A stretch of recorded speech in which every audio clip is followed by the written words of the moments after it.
随着愈来愈多台湾人晚婚晚生，甚至袂嫁娶袂生囡仔，台湾2019年新生儿的人数过来创新高，突破到18万人。毋知乡亲有发现无？咱的生活周遭有真侪30外岁少年的，虽然结婚组织家庭，但是因拢是来饲宠物，毋是生囡仔。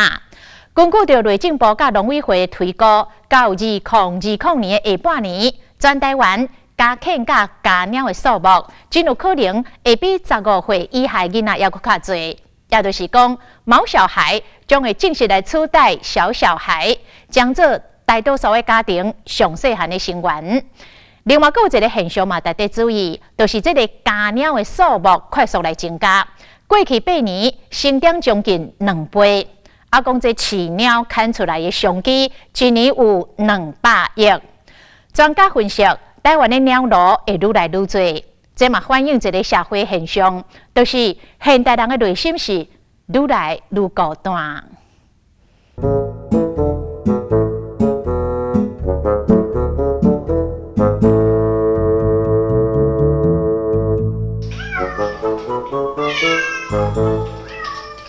Hello， 你好，我是可柔，这是我老公玉红，对，然后欢迎来到我们家。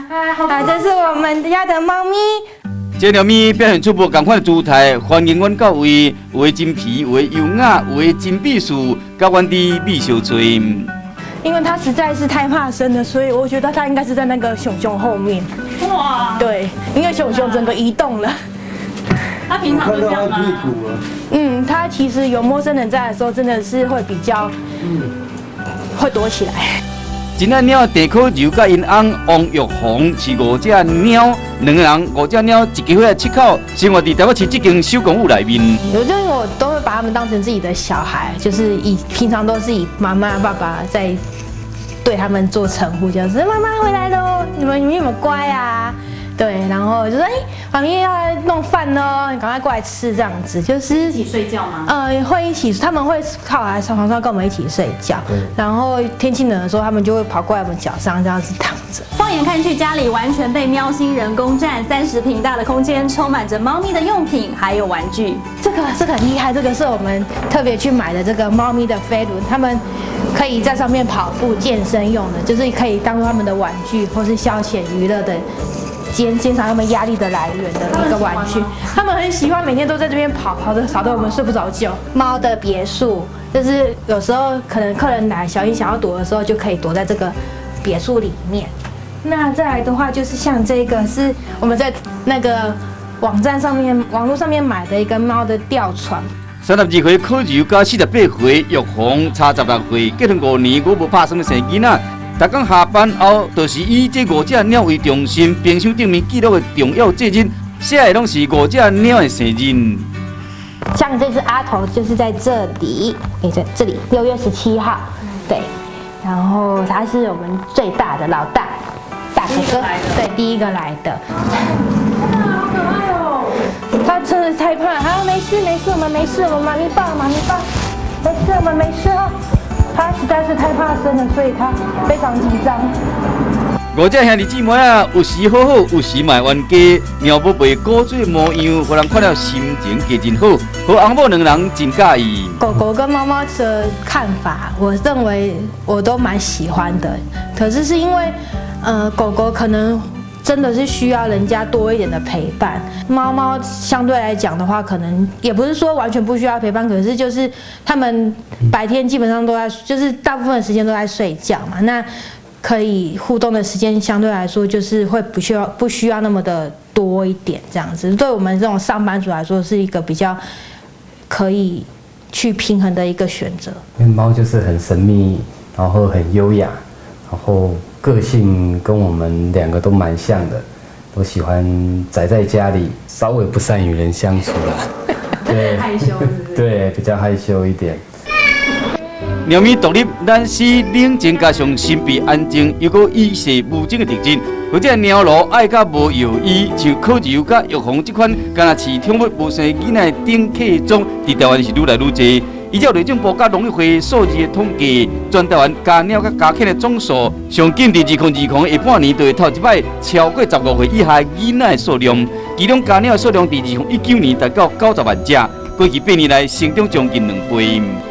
第一个一定是跟着整个生活形态跟城市生活来的，因为以前我们是水平式的生活，我们可能有公园，蛮大的公园或绿地，建筑物没有这么的密集，但现在所有的城市都一样，全部都是垂直发展。猫咪它需要的空间其实蛮小巧的，它就能够自得其乐。那有人说，就是养猫的人越来越多，是不是跟我们年轻人越来越懒、越来越独、越来越宅有关系？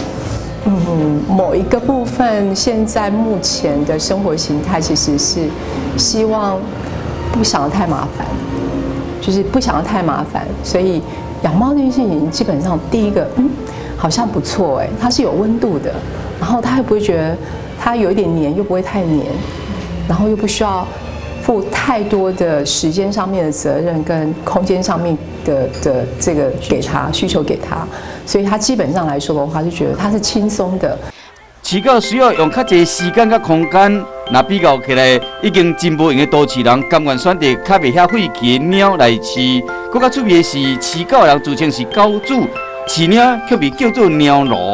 鸟会踱来踱往，自在优雅，无爱室外活动。甲狗注重集体主义甲服从精神无共款。听不好像就嘛反映饲人的人格特质甲内在不强。养猫的人这件事情啊，我自己觉得它是讲求心理层面的，他是走心的。然后他心理层面是，他喜欢艺术，他喜欢书，他喜欢音乐，他喜欢欣赏一些就是比较静态的一些东西。那相对的，他其实某一个部分，他有自己很多的想法。懒、独、宅嘛，其实如果翻成是我的，我会讲过劳。不管是老板来的过劳、家人来的过劳，或网络社群来的过劳，然后我会讲独，是因为心孤独，你在心灵上面找不到真的完全接纳你的那个依赖。那宅是因为网络世界真的蛮好玩的实体世界没有这么有趣。长期以来研究社会趋势，智盈基金会更加指出，除了大环境的因素，愈来愈多人爱饲猫，无要饲狗，好亲像嘛呼应社会价值观的转变。狗跟饲主自然而然还是会呈现一个位阶上面的关系，可是猫跟饲主自然而然呈现一个平等的关系。这也代表台湾的社会，越年轻的社会，对于个体跟个体的独立性这件事情，持续的在增长。那它不只反映在人跟人的互动上，其实也反映在人跟宠物的相处之上。猫咪伫宠物款的地位愈来愈高，一年相机估计有200亿。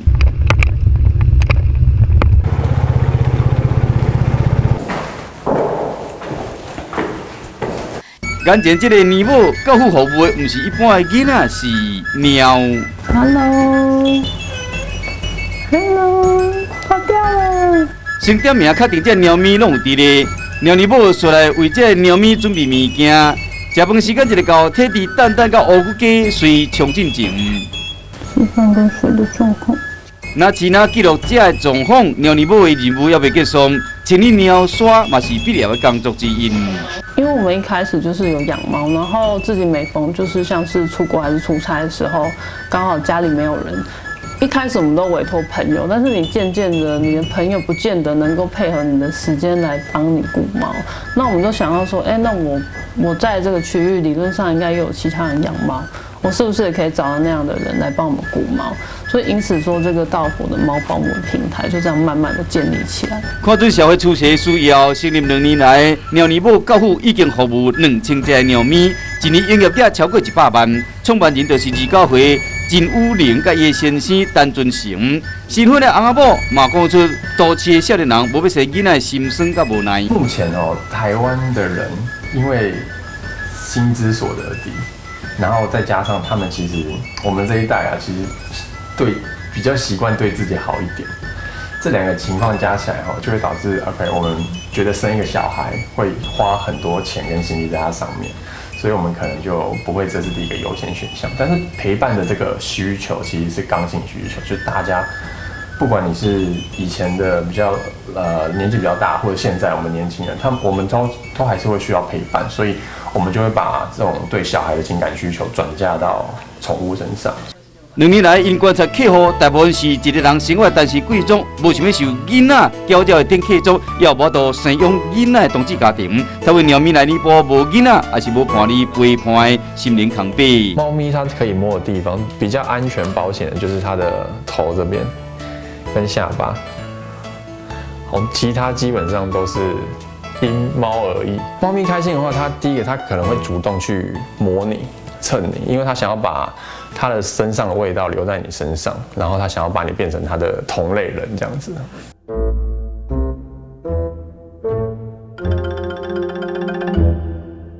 爱鸟人介意鸟的古水，介意鸟的自在，介意因和人有淡薄仔黏，阁袂伤黏的距离。饲鸟人愈来愈多，反映的毋但是社会大环境正在改变，家庭形态嘛随着社会趋势伫演变。